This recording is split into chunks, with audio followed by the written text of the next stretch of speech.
এখন আমি আমার ল্যাপটপের ব্যাটারি আইকনটি দেখতে পাচ্ছি না। এই আইকনটি শো হচ্ছে না। সেই ক্ষেত্রে আমরা সার্চে গিয়ে কম্পিউটার ম্যানেজমেন্ট লিখতে পারি।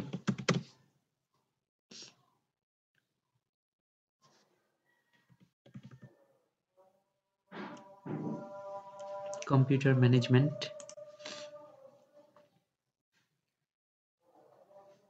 অনেক ক্ষেত্রেই এই সমস্যা দেখা দেয়, যার কারণে আমরা চার্জ কতটুকু আছে তা দেখতে পারি না। সেই ক্ষেত্রে ডিভাইস ম্যানেজারে যাব।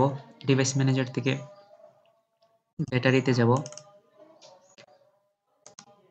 তারপর Microsoft AC adapter disable device করে দেব। মাইক্রোসফট এসিপিআই কম্পাইলার সেটা ডিসেবল করে দেব। এখনো আমরা ব্যাটারি পার্সেন্টেজটা দেখতে পাচ্ছি না।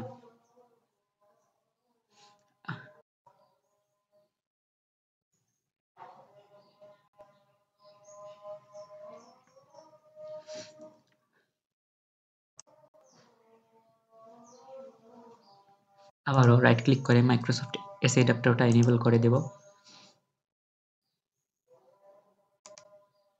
একইভাবে মাইক্রোসফট এসিপিআই কম্পাইল্যান্ট সেটাও এনেবল করে দেব। দেখতে পাচ্ছি আমরা এখানে ব্যাটারি পার্সেন্টেজটি চলে আসছে। আজকের জন্য ধন্যবাদ, সাথেই থাকুন।